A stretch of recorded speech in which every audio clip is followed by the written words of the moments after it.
Never doubt that a small group of thoughtful, committed citizens can change the world. Indeed, it is the only thing that ever has. These are words spoken by Margaret Mead in the 1900s that we can still apply to society today in 2018.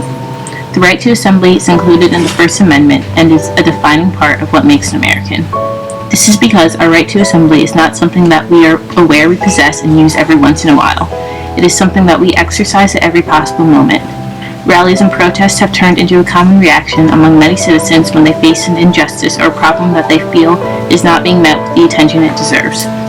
A few of the places this can be seen are the Black Lives Matter movement, the Women's March, and March for Our Lives.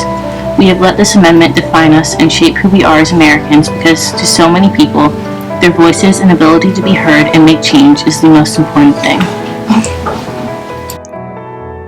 Eric Gardner, Michael Brown, Tamir Rice, Philando Castile, and Trayvon Martin. These are just a few of the names of people whose deaths at the hand of the police have been spoken about in the Black Lives Matter movement. But protests against racism started long before the founding of the Black Lives Matter in 2013. The civil rights movement that took place in the 60s marked the start of marches organized to fight racial inequality.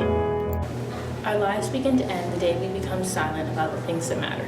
These are just a few of the words spoken by influential civil rights activist Martin Luther King Jr. A few more line within his I Have a Dream speech that he gave at the March on Washington for Jobs and Freedom in 1963.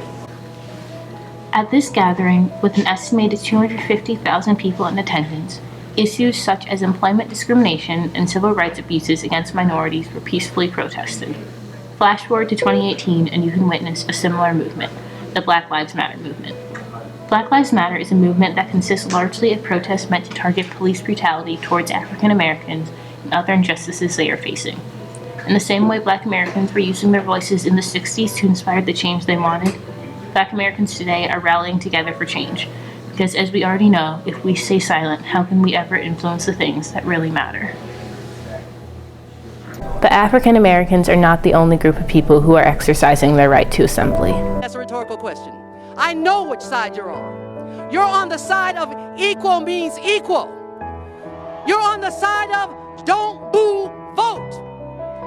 You're on the side of the dreamers. You are the resistors that say hashtag me too, hashtag time's up, and inspired by the immigrant women janitors who marched and shouted, Ya basta, enough is enough. And we're changing it to hashtag enough, period.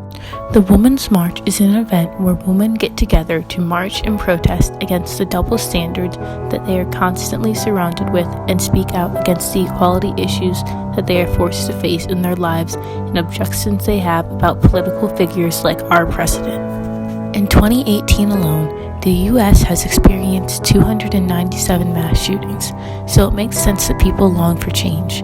A strong and memorable reaction to gun violence has been organized marches and rallies.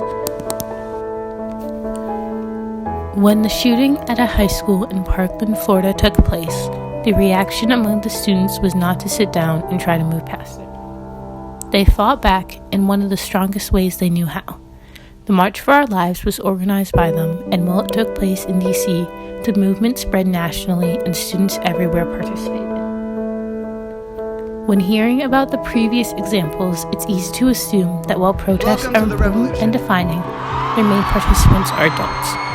But looking at a national movement led by students shows us that this is in no way true. This is because as teens, we are limited in terms of what we can do to make a difference in laws and policies. But marching and rallying to inspire others does not have an age restriction. And for many people, it is a start and a step towards having their voices heard and making a difference. Their skin, but by the concept of their character.